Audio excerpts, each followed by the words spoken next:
अच्छा, ये आज राजेश कुमार जी यूपी से, आप यूपी से हो?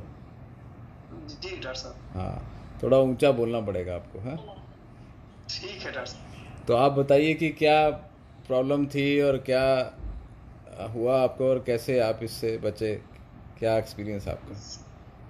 शुरुआत में डॉक्टर साहब तो हमें लैट्रिन कई बार होने लगा था। उसके बाद फिर ब्लड आने लगा था और हाँ, म्यूकस भी आने लगा था, तो हम पीजीआई लखनऊ में दवा कराए डॉक्टर साहब। ठीक है। तो वहाँ दवा कराए तो 10-15 दिन आराम मिला, रिलैक्स मिला। कितनी बार उसके बाद कब की बात है ये, पहली बार कब हुआ था? ये 2017 में डॉक्टर साहब। 2017 में अल्सरेटिव कोलाइटिस आपकी डायग्नोस हुई थी? नहीं, उस समय डायग्नोस नहीं हुई थी, क्या हुआ था? लैट्रिन केवल हमारा बढ़ा हुआ था। लैट्रिन आती तो थी, पीजीआई के ब्लड आता था? हाँ, पीजीआई के बाद फिर डॉक्टर साहब हम मेदांता गुड़गांव में चेकअप कराए पूरा अपना वहाँ। ठीक है। तो वहाँ पे जब डायग्नोस हुआ हमें अल्सरेटिव कोलाइटिस, तो वहाँ की दवा 1 महीने दिए थे, मतलब 3 महीने की दवा दिए थे। 1 महीने दवा जब खाए तो हमें आराम था 1 महीने। उसके बाद पुराने स्टेज पर उनकी दवा खाते रहे, लेकिन हमें 15 से 20 बार लैट्रिन तब भी जाते थे और ब्लड भी आने लगा और म्यूकस भी आने लगा। ठीक है। और वजन भी बहुत तेजी से घटने लगा डॉक्टर साहब। अच्छा। फिर वहाँ की दवा छोड़ के इलाहाबाद में होम्योपैथिक कराने लगे। अच्छा। तो होम्योपैथिक भी हल्का फुल्का काम किया, वहाँ भी नहीं काम किया। फिर इलाहाबाद में ही एक आयुर्वेदिक डॉक्टर थे, उन्हें दिखाए तो उनका भी 1 आध महीने ऐसे दवा काम किया, उनका भी नहीं काम किया। यहाँ पे थोड़ा उसके रुकना बाद चाहूँगा मैं।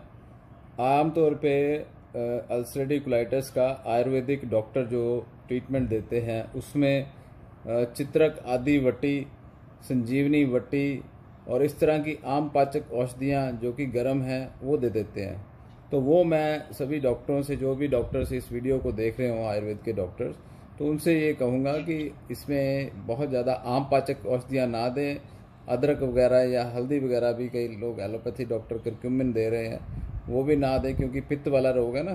तो बेटर है इसको आप चाहे मतलब प्रवाल पंचामृत या इस तरह की पित्त बैलेंस करके हमारी दवाइयाँ, उसमें प्रवाल, जैरमुरा की, कामदुदा मुक्ता, रजत बसम, गिलोय सत्व, इस तरह की औषधियाँ दे जो ठंडी है। दही और केला भी मैं देता हूँ आमतौर पे। दही केला इसलिए नहीं कि वो आयुर्वेद में लिखा हुआ, दही को अभिसंधि बोला गया है।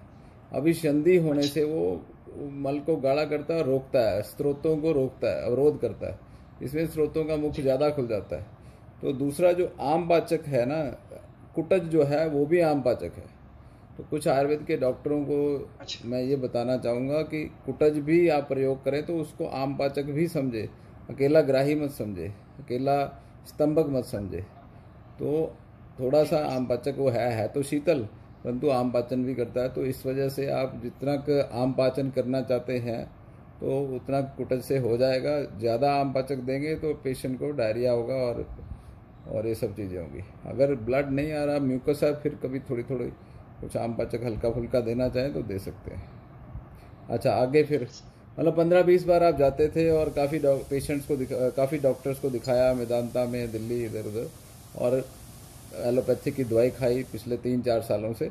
और ये जी डॉक्टर वजन साहब। भी आपका 65 से कितना बताया था आपने, 40 हो गया?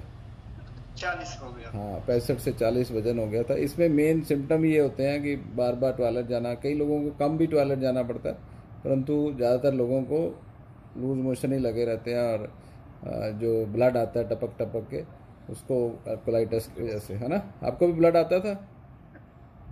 हाँ, बहुत आता था डॉक्टर साहब ब्लड। हाँ। तो फिर ये आपने मेरी दवाई कब से शुरू करी? आपकी दवाई डॉक्टर साहब लॉकडाउन की वजह से उस समय हो गया था मार्च में, तो मार्च में नहीं ले पाए। मार्च में अप्रैल नहीं ले में पाए? अप्रैल में बुक हाँ, तो अप्रैल में बुक किए तो वही मई में आ गई थी आपकी तो दवा। मई के बाद, मई में आपने फिर अंग्रेजी दवाइयाँ बिल्कुल बंद है आपकी? हाँ, मई से, उसके पहले से ही बंद कर दिए थे, पहले क्योंकि आपका कौन? वीडियो देख लिए थे, तभी से हम परहेज खाना पीने जो आपका था खाने पीने का, बस वही खा रहे थे, अंग्रेजी दवा भी बंद कर तो दिए। मेरे परहेज से ही फर्क पड़ गया था? हाँ, फर्क पड़ गया था डॉक्टर साहब। मतलब अभी दवाई आयुर्वेद की नहीं खाई तो परहेज किया, उसी से फर्क पड़ गया और हाँ, अंग्रेजी दवाई फर्क बंद पड़ कर दी? गया था। हाँ, अंग्रेजी सब बंद कर दिए थे डॉक्टर साहब। चलो, यही भी मैं कहता हूँ कि परहेज करना बहुत ज़रूरी है। आयुर्वेद में भी लिखा है पथ्य सति गदार तस्य किम औषध निषेवनम, पथ्य असति गदार तस्य किम औषध निषेवनम, मतलब औषध सेवन की जरूरत नहीं पड़ती अगर आप परहेज ही कर लेते हो, और अगर औषध करते रहते हो और परहेज नहीं करते फिर भी औषध का कोई फायदा नहीं है, मतलब कि परहेज करना बहुत ज़रूरी है। तो इसमें दूध, पनीर और छाछ, ये चीज़ों का को अवॉइड करना बहुत ज़रूरी है। दूध, आमतौर पे आयुर्वेद के कुछ वैद्य हैं जो कि छाछ देते हैं क्योंकि इसको संग्रहणी मानते हैं। ये संग्रहणी नहीं है, ये संग्रहणी का बिगड़ा हुआ रूप है। ये जो IBS जो है वो संग्रहणी है।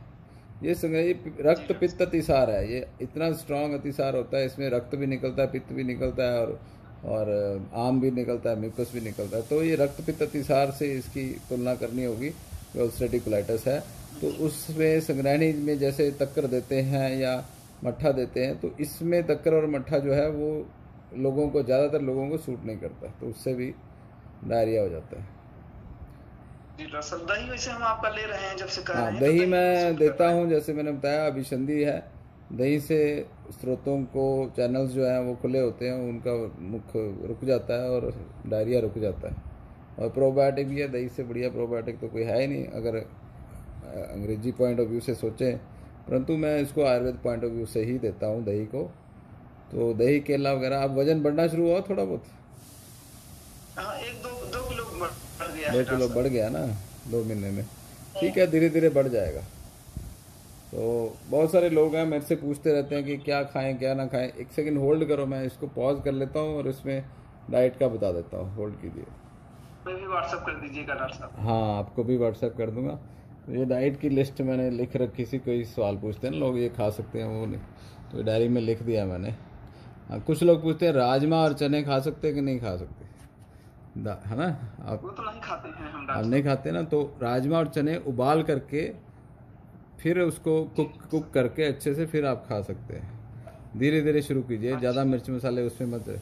वाटरमेलन खा सकते हैं कि नहीं, खरबूजा और बाकी कौन से फल? खरबूजा नहीं खाएं अभी क्योंकि उसमें पानी ज़्यादा होता है, फाइबर ज़्यादा होता है, तो ना खाएं। जो खट्टे फल बिल्कुल नहीं खाएं। सुनिए, अब आप सुनो जरा ध्यान से। खट्टे फल नहीं खाएं, नींबू, संतरा, मौसमी ना खाएं, ठीक है? और बाहर के जो लोग हैं वो कहते हैं केल खा सकते हैं, केल कोई पत्तेदार सब्जी होती है, तो केल भी नहीं खाना है, इसमें ज़्यादा पत्तेदार होती है ना। जैसे पालक और साग होता है, वो भी अगर ज़्यादा मात्रा में खाएंगे तो उससे लूज मोशन हो जाएगी। तो धीरे धीरे जैसे ही आंतड़ियों को ताकत मिलनी शुरू करे तब आप इनका सूप पी सकते हैं, जो हरी पत्तेदार सब्जियाँ, ठीक है? अब स्क्वाश होता है पेठा, तो जो सीताफल जिसको बोलते हैं, देखा आपने? पंपकिन जिसको बोलते हैं, है ना? ऐश गॉड भी बोलते हैं। तो ऐश गॉड, सीताफल, पेठा और ये जो विंटर मेलन, स्क्वाश, ये सब बहुत अच्छा है कोलाइटिस के लिए। इसका अगर जूस बना के, स्वरस बना के लेना, अनार के जूस के साथ मिक्स कर ले 50 से 100 ml। अच्छा, पालक जो है कम से कम मात्रा, जैसे मैंने पहले बताया, इसका सूप बना के ले सकते हैं। अंडे जो है अंडे का वाइट पार्ट जो है खाना चाहे कोई तो खा सकते हैं, परंतु अंडे भी येलो पार्ट गर्म होता है तो ना खाएं। तो वाइट पार्ट, हाँ बस ठीक है। मशरूम जो है वो खा सकते हैं कि नहीं खा सकते, मशरूम नहीं खा सकते। आलू या शक्करकंदी खा सकते हैं। राइस जो है, चावल, वो बासमती चावल मैं बोलता हूँ क्योंकि उसमें बासमती चावल में न्यूट्रिशन जो है, शुगर ज़्यादा होती है। आमतौर पे शुगर पेशेंट को मना होते हैं, परंतु बासमती चावल कोलाइटिस पेशेंट वाले खा सकते हैं। दालें भी सारी खा सकते हैं, थोड़ा उबाल करके, बॉयल करके। खिचड़ी खा सकते हैं मूंग दाल की।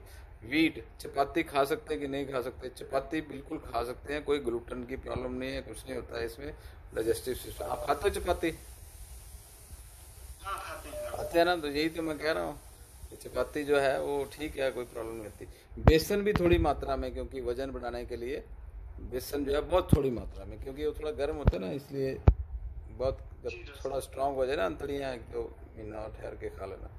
चिकन का सूप पिया जा सकता है। जो लोग चिकन खाते हैं तो चिकन बॉयल करके, उबाल के उसका सूप बना करके, बिना ज़्यादा स्पाइसेस नहीं डालने, हरी मिर्च तो बिल्कुल नहीं डालनी, लाल मिर्च भी नहीं डालनी, हल्की फुल्की सूप बना करके ले सकते हैं। रागी की रोटी, रागी भी नहीं खा सकते, रागी भारी होती है तो नहीं। मिलेट्स थोड़ी मात्रा में खा सकते हैं। भिंडी और बैंगन, क्योंकि भिंडी और बैंगन से वायु बढ़ती है तो कम मात्रा में खाएं। जब ज़्यादा तकलीफ हो तो ना ही खाएं, धीरे धीरे आप थोड़ा सा शुरू कर सकते हैं। घिया, टिंडे, कद्दू, तोरी, टिंडा, पेठा, शलगम, ये सब खा सकते हैं। जी खाते हैं आप? यही सब खाते हैं। है ना, यही सूट करता है। जी हाँ, मूली जो है, मूली नहीं खा सकते। मूली जो है ना वो थोड़ा सा पेट साफ करती है, ज़्यादा फाइबर होता है उसमें। मूली के पराठे भी नहीं खाने। अच्छा, पराठे खा सकते कि नहीं खाते? पराठे जो हैं वो आप उसको तल के मत खाइए। अगर वैसे स्टफ़ करके आलू का या किसी और चीज़ का, सब्जी का आपने उसको तवे पे सेक लिया तो उसके बाद उसको ऊपर घी लगा सकते हैं, देसी घी गाय का लगा सकते हैं। गाजर भी खा सकते हैं बॉयल करके। रॉ सैलड्स नहीं खाने। रॉ सैलड मतलब सलाद, हाँ जैसे खीरा वगैरह काट लेते हैं ना, खीरा और प्याज वगैरह कुछ लोग काट के खाते, तो वो नहीं, मूली। तो रॉ सैलड, सलाद कुछ नहीं खाना, है ना। सलाद नहीं खाते हैं। नहीं खाना, नहीं खाना। कैफीन, कॉफ़ी, कॉफ़ी नहीं लेनी। कॉफ़ी पीते हैं कई लोग, अंग्रेज जो है ना, काफ़ी बाहर के लोग जो है कॉफ़ी ज़्यादा पीते हैं। इंडिया के तो चाय पीते हैं ना, चाय और कॉफ़ी नहीं पीना। कैफिर करके एक तरह का पनीर आता है, एक तरह का मिल्क प्रोडक्ट है, वो भी कैफिर। कैफिर भी नहीं लेना। एलोवेरा का जूस बिल्कुल नहीं लेना, उससे भी भेदन होता है ना, परगेशन होता है। फ्रूट मिक्स और स्मूदी जिसको बोलते हैं, उसका जूस बना के, फ्रूट का स्मूदी बनाकर नहीं पीना। वैसे फल खाना है तो सेब, नाशपाती, पपीता ये खा सकते हो। अनार का रस पी सकते हो, ठीक है। रात को देर रात तक नहीं जागना, जल्दी सो जाना। और वाटरमेलन तो मैंने मना किया है पहले भी।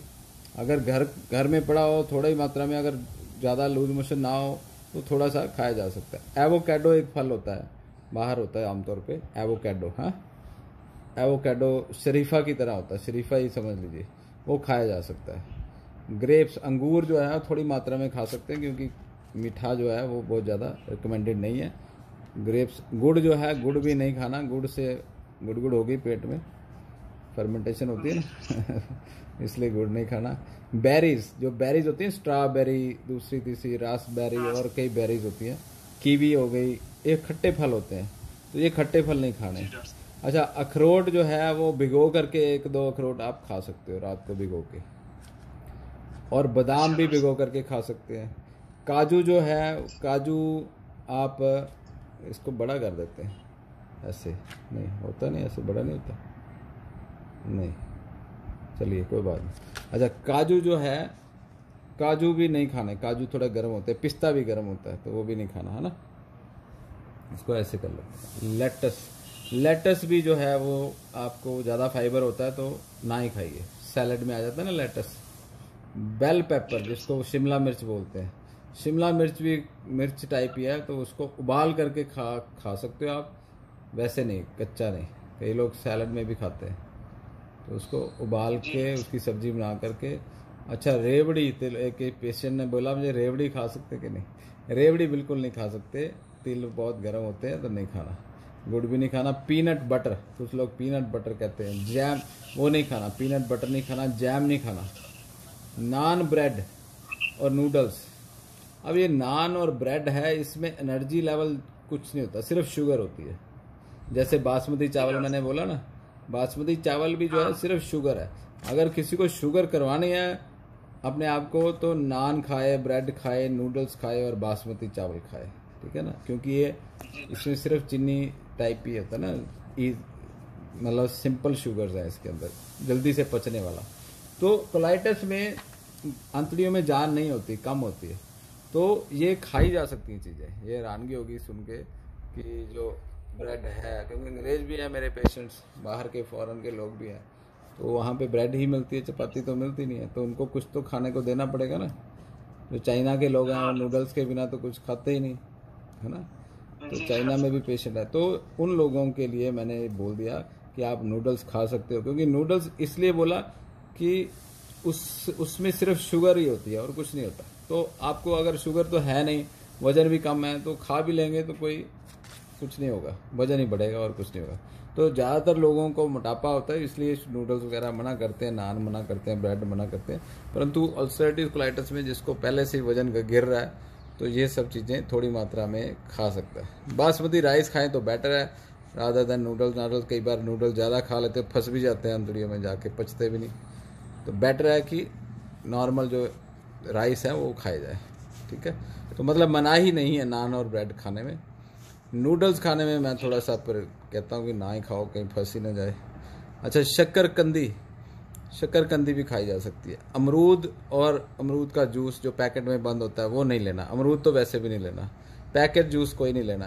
एप्पल जूस जो पैकेट में बंद आता है वो नहीं लेना। एप्पल का जूस वैसे थोड़ा सा ले सकते हैं, ज़्यादा नहीं, बहुत कम मात्रा में, 50 ml के आसपास। अनार का जूस तो सुबह शाम लेना ही लेना है, वो जो पंपकिन के ऐश गॉड के जूस के साथ मिला के। तो और कोई आपके दिमाग में आता है कोई खाने की चीज़ तो पूछो मेरे से। मैंने काफ़ी चीज़ें तो लिख दी थी। चुकंदर जो है उसको बॉयल करके खा सकते हैं, स्टीम करके। तो एचबी बढ़ाने के लिए हरा धनिया के जो पत्ते होते हैं, धनिया होता है ना, हरा धनिया, वो पत्ते एज इट इज़ आप उसका रस निकाल के 8-10 पत्तों का वो ले सकते हैं। अच्छा, कैबेज जूस का कुछ लोग पूछते हैं, तो मैं कैबेज जूस पे मैंने बहुत ज़्यादा एक्सपेरिमेंट नहीं किया, परंतु मैंने देखा जो मेरे पेशेंट कैबेज जूस पी रहे होते हैं बाहर के, अमेरिका के, तो कैबेज जूस कोई इतना साइड इफेक्ट नहीं किया किसी को, तो आप ले सकते हैं, पर थोड़ी मात्रा में। जो बंद गोभी होती है ना, अच्छा फूल गोभी नहीं खानी, फूल गोभी से गैस बनती है। बंद गोभी जो है वो आप ले सकते हो, बंद गोभी का रस पी सकते हो। नारियल का पानी बहुत अच्छा है, नारियल का पानी पिए, ठंडा होता है, तसीर में गर्म नहीं होता। तो तसीर में कोई भी चीज़ जो गर्म है वो नहीं लेनी, जैसे कि मिर्च मसाले हो गए ज़्यादा। आजकल मॉडर्न के कुछ डॉक्टर्स हैं ना, कुरक्यूमिन देते हैं, हल्दी जो हमारी काफ़ी स्ट्रॉन्ग गर्म है चीज़, तो वो कुरक्यूमिन, क्योंकि उसमें काफ़ी रिसर्च होगी, इन्फ्लामेशन को कम करती है, सोजिश को कम करती है। परंतु जब ब्लड आ रहा है तब नहीं देनी, जब म्यूकस आ रहा है, आम रस बन रहा है, तब दी जा सकती है। अच्छा है ना। और जीरा, सौंफ, अजवाइन का काढ़ा जो कि हर्बल टी की तरह, आप जब कभी गैस वगैरह हो उस समय आप ले सकते हैं। पेन हो, क्रैम्प्स पड़ रहे हो, मरोड़ पड़ रहे हो, उस समय जीरा, सौंफ, अजवाइन का काढ़ा पी सकते हैं। तो अब आपका सब कुछ ठीक है, कोई प्रॉब्लम नहीं है ना? नहीं डॉक्टर साहब, यही नींद वाली प्रॉब्लम है डॉक्टर साहब, नींद वाला थोड़ा नींद तो देखो वातिक प्रकृति है आपकी। हम पेशेंट की फेस देख करके, उसका जो देख करके नैन नक्श बता देते हैं कि ये वातिक है, पैथिक है, कफज है। तो वायु वाले लोगों को, वात प्रकृति के लोगों को नींद वैसे ही कम आती है, उनका माइंड भी थोड़ा सा रेस्टलेस रहता है, वो एंग्शियस भी रहते हैं।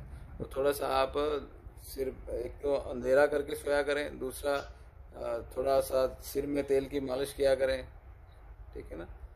थोड़ा चिंता आप ज़्यादा करते हैं वो कम किया करें, चिंता मत किया करें, थोड़ा ध्यान लगाया करें। माइंड जो है विचरण करता रहता है ना, वायु प्रकृति वालों का माइंड घूमता रहता है, है ना, तो इसलिए नींद नहीं आती है। चलिए ठीक है। अब आप अंग्रेजी दवाई बिल्कुल बंद है आपकी? हाँ बंद है। तो 4 सालों से आपने कोलाइटिस का ट्रीटमेंट लिया कई जगह से, फर्क नहीं पड़ा? जी डॉक्टर, नहीं कोई फर्क नहीं पड़ा था। हाँ, तो आयुर्वेदिक दवाई से आपका ये ब्लीडिंग भी रुक गई, इमीडिएटली सारा कुछ ठीक हो गया, है ना? जी डॉक्टर। हाँ, मैंने आपका ज़्यादा इंटरव्यू नहीं लिया क्योंकि बहुत सारे इंटरव्यू ऑलरेडी हैं, है ना? जी डॉक्टर साहब। हाँ। परंतु मेरा मन था कि मैं पेशेंट्स को डाइट बता दूं, तो मैंने बहुत सारी डाइट जो लिखी हुई थी, बहुत सवाल जो पूछते हैं लोग, तो मैंने इस वीडियो में आपके जरिए पेशेंट्स को डाइट बता दी है। ठीक है जी डॉक्टर। चलिए ठीक है। ठीक है।